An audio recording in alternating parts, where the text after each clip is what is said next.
Welcome to our YouTube channel Sai Edu Pharma. आज हम देखेंगे कि जो ऑर्डिनेंस नंबर 10 है, जो कि ऑर्डिनेंस है doctor of philosophy of CSVTU, यानी कि CSVTU के जो PhD का ऑर्डिनेंस है उसमें कुछ अमेंडमेंट्स हुए हैं। तो क्या अमेंडमेंट्स हैं उनको हम जानेंगे। तो जैसे कि ये हमने देखा हुआ है पहले कि 8 दिसंबर 2020 को मॉडिफाइड ऑर्डिनेंस नंबर 10 आया था और इसमें पूरा डिटेल है PhD या डॉक्टर ऑफ फिलोसफी से रिलेटेड। तो इसके हमने बहुत सारे वीडियोस ऑलरेडी बनाए हुए हैं, हमारी प्लेलिस्ट में आप जाके देख सकते हैं, जो कि ऑर्डिनेंस 10 के ऊपर है। और आज का जो ये वीडियो है इसमें हम देखेंगे कि इस ऑर्डिनेंस में कौन कौन से और मॉडिफिकेशंस या चेंजेस हुए हैं। तो सबसे पहला आप देखिए 7 फरवरी 2023 को एक ये आया चेंज, जिसमें कि क्लॉज नंबर 3.2 और 8.7 इन दोनों क्लॉज में कुछ अमेंडमेंट्स हैं। तो आइए हम देखते हैं इसमें क्या चेंजेस हैं। तो क्लॉज नंबर 3 जो है ये क्लॉज है for eligibility for registration for degree of doctor of philosophy. तो इसमें आप देखिए क्या चेंजेस हैं। तो इसमें मिनिमम क्वालिफिकेशन दी हुई है कि अगर आपको एडमिशन लेना है तो उसकी क्या क्या क्राइटेरियाज होंगे।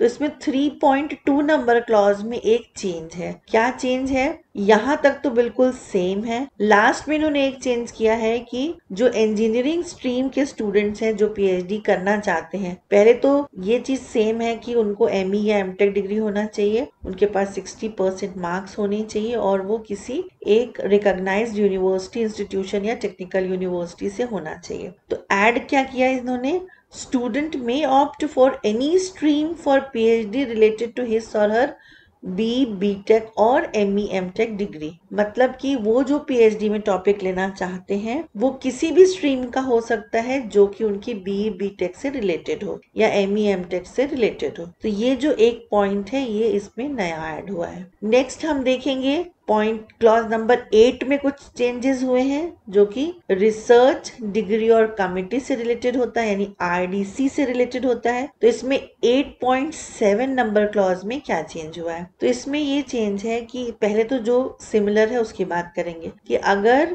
RDC जो है किसी कैंडिडेट को रिकमेंड नहीं करती है फॉर रजिस्ट्रेशन, तो कैंडिडेट जो है वो रजिस्ट्रार को कम्युनिकेट करेगा और इस केस में सिर्फ कॉशन मनी जो डिपॉजिटेड है वो रिफंड की जाएगी। ये पॉइंट पहले था 8.7 में। अब इसमें नया क्या ऐड किया इन्होंने, नया ये ऐड किया कि अगर जो रिजेक्टेड कैंडिडेट है जो कि या कैंडिडेट जो कि फेल हुआ RDC में अपीयर होने में, मतलब वो किसी कारणवश RDC में अपीयर नहीं हो पाया और वो रीअपीयर होना चाहता है, तो ऑनरेबल वाइस चांसलर जो है CSVTU के वो ये डिसीजन ले सकते हैं इन स्पेशल केसेस के लिए। और वो कैंडिडेट जो है वो उसको फिर से अप्लाई करना होगा through an application with prescribed fees in the university. ये जो नया पॉइंट है ये इसमें ऐड किया गया है, ये नया अमेंडमेंट। नेक्स्ट जो आया वो है 12 अक्टूबर 2022 को है और इसमें चेंज है क्लॉज नंबर 16B में। तो क्या आपको याद है क्लॉज नंबर 16 किसका था, तो ये था submission of summary of thesis से रिलेटेड। तो इसमें क्या चेंज है, इसमें चेंज ये है कि बाकी सब चीजें सेम है, सिर्फ एक नई चीज उन्होंने ऐड किया है कि जो भी पब्लिश्ड पेपर्स होंगे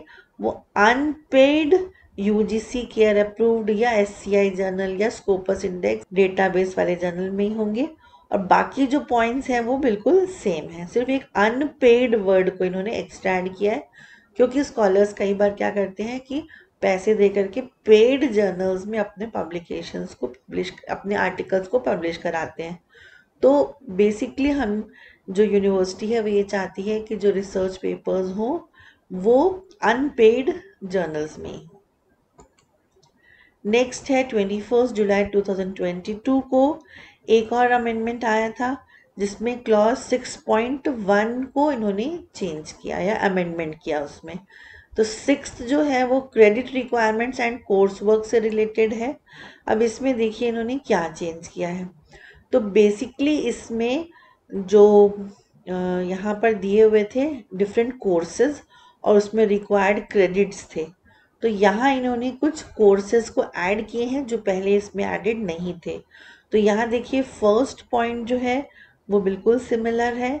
सेकेंड वाले में इन्होंने क्या ऐड किया है, सेकेंड वाले में इन्होंने M Pharma और MBA ये जो दो हैं ये कोर्सेज को ऐड किया है। तो इसका जस्टिफिकेशन इन्होंने दिया है कि छूटे हुए पाठ्यक्रम को शामिल करने के लिए ये अमेंडमेंट आया है। नेक्स्ट आया 21 जुलाई 2022 को ही एक और, जो कि क्लॉज 4.5 का चेंज है या उसका अमेंडमेंट है। तो जो फोर्थ नंबर है वो है प्रोसीजर फॉर रजिस्ट्रेशन। तो इसमें इन्होंने क्या ऐड किया है, तो बेसिकली 4.5 जो है उसमें रिक्वायरमेंट्स हैं कि किन किन कंडीशंस में एंट्रेंस टेस्ट से रिलैक्सेशन मिलेगा किसी कैंडिडेट को। तो 4 पॉइंट्स तो सेम है। फिफ्थ इन्होंने एक नया ऐड किया है कि candidates having 15 years of industrial or field experience they will also be relaxed from entrance exam।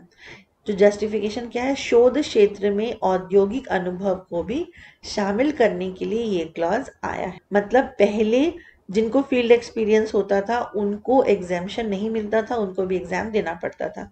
तो ये इन्होंने एक नया पॉइंट फिफ्थ जो है ये ऐड किया। So thank you so much. Stay connected with Sai Edu pharma. अगर आप पूरे ऑर्डिनेंस को अच्छी तरीके से समझना चाहते हैं तो ऑर्डिनेंस के ऊपर हमने डिफरेंट वीडियोस ऑलरेडी बनाए हुए हैं एक प्लेलिस्ट में। हमारे चैनल में जाइए, उसको देखिए और हमको कमेंट सेक्शन में ज़रूर लिखिए कि आपको हमारे ये जो वीडियोस हैं वो कैसे लग रहे हैं। Do like, share and subscribe the channel Sai Edu pharma.